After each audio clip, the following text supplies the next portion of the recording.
બધાને ભીખુભાઈ ખુમાણના રામ રામ. જ્યારે ત્રિશુળની ઉપર ઉદયશંકર દાદા અને સોનભાઈ મને બેહારી અને સામે કાંઠે ઉગાડી દીધા છે. અને શોભાજી સંત શોભાજી પોતે હારે ગયા છે. ભવનાથની માઇલપા જઈ અને આજ તો 3 દિવસના ઉપવાસ છે. ચોથો દિવસ છે. 4 દિવસની પૂજા ભેગી થઈ છે.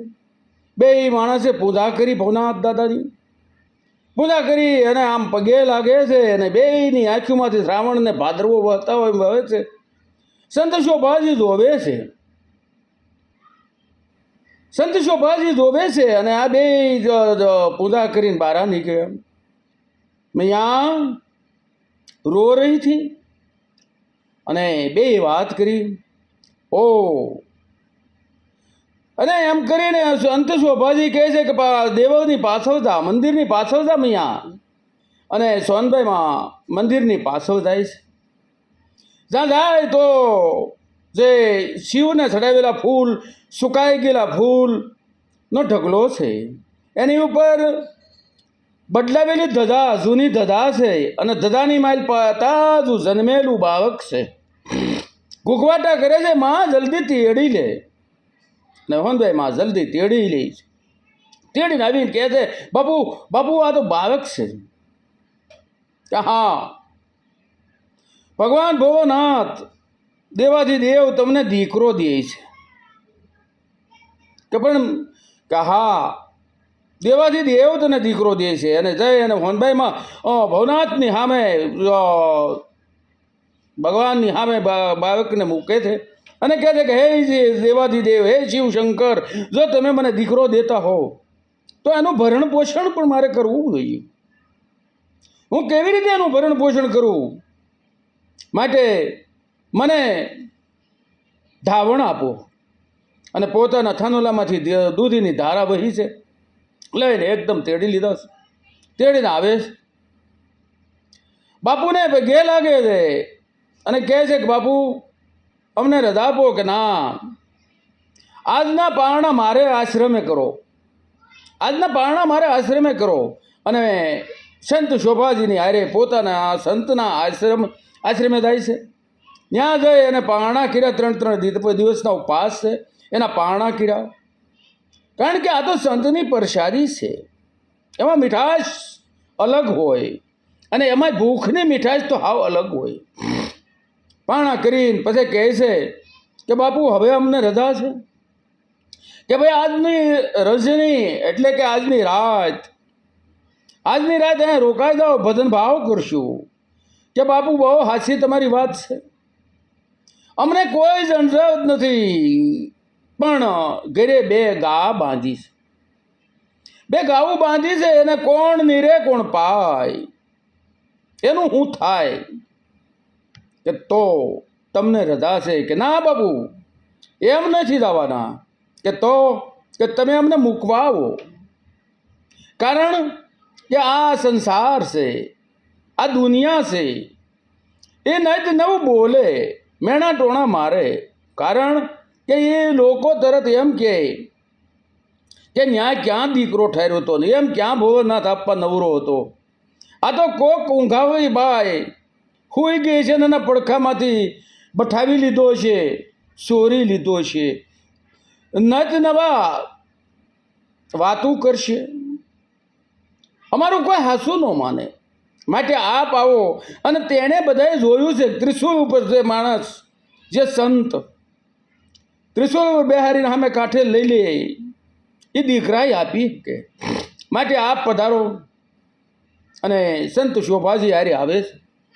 નદીને કાંઠે આવે તો નદી હજી તો 2 કાંઠે વિરાય છે, આખી ઘૂઘવાટા કરે છે. આ કાંઠે સામે કાંઠે ઊભા ઊભા બધા ગામના લોકો આમાં ઊભા ઊભા જોવે છે અને કહે છે કે આ તો ગોર ને ગોરાણી આવ્યા પણ હું લાવ્યા? અરે તો છોકરું દેખાય છે, ક્યાંકથી ચોરી લીધું છે, કોકનું લઈ લીધું છે, કોઈને આપ્યું છે. અને હારે સંતને જોયા કે આ તો ઓલા સંત પણ હારે છે. અને આયા માણસ પોતાની મતિ અનુસાર તમામે તમામ વિચાર કરે છે.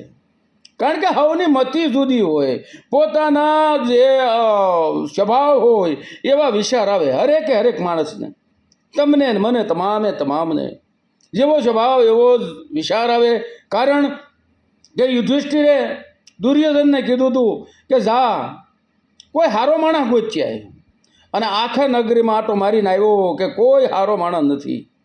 યુધિષ્ઠિરને કીધું કે જાઓ કોઈ ખરાબ માણસ ગોતીને આવો, અને યુધિષ્ઠિર આંટો મારીને આવ્યા, કોઈ ખરાબ માણસ નથી. કારણ કે હારાને કોઈ ખરાબ દેખાતો નથી અને ખરાબને કોઈ હારો દેખાતો નથી. જેવો જેનો સ્વભાવ એવું બધાને દેખાય છે. અને સંત આવ્યા છે, અને આ ફેરે પોતાને ખંભે જે ભગવી સાદર છે એ સાદર બિસાની છે, પાથરી છે, અને ઉપર બેઠા પોતે, અને કીધું કે આવી જાઓ. અને ઉદયશંકર દાદા અને સોનભાઈમાં બે માલપા બેઠા છે, અને સાદર હાલતી થઈ જેમ નદીની માલપા હોડી વહી જતી હોય એમ વહી જાય છે. સામે કાંઠે ઊભા બધા લોકો જોવે છે. ઓહો, આ સંતની જો આશીષ મળી ગઈ હોય તો ભાગ અદાના પાંદડા કહી જાય, પણ જો આની કદવા નીકળી ગઈ હોય તો ધનોત પનોત પણ નીકળી જાય. આવો વિચાર કરે છે. આ કાંઠે આવ્યા અને બધા માણસો છે એ સંતના પગમાં જેમ લાકડી પડે એમ પડવા મીડ્યા, બધા પગે લાગવા મીડ્યા, અંધાને આશીર્વાદ જોતા છે. બધા પગે લાગ્યા. સંતે બધાની વચ્ચે વાત કરી, અને કેવી રીતે દીકરો એને આપ્યો શિવ ભગવાને ભોળાનાથે એની વાત કરી. અને તે ગામજનો કહે છે કે તો બાપુ તમારે જેવા સંત, અને આજ અમારા કુલગોર અને અમારા ઉદયશંકર દાદાને ઘેરે દીકરાનું આગમન થયું હોય તો અમારે હામૈયા કરવા છે. અને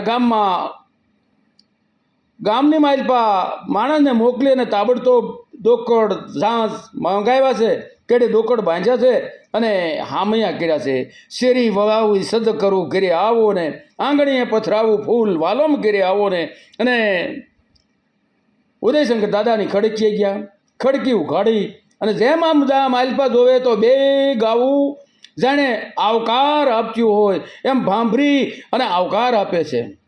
બે જઈ અને બે ગાઉની વિશે દીકરાને મૂકી દીધો, પણ જાણે પોતાના વાસરુને સાટચ્યું એમ ગાવું સાટે છે.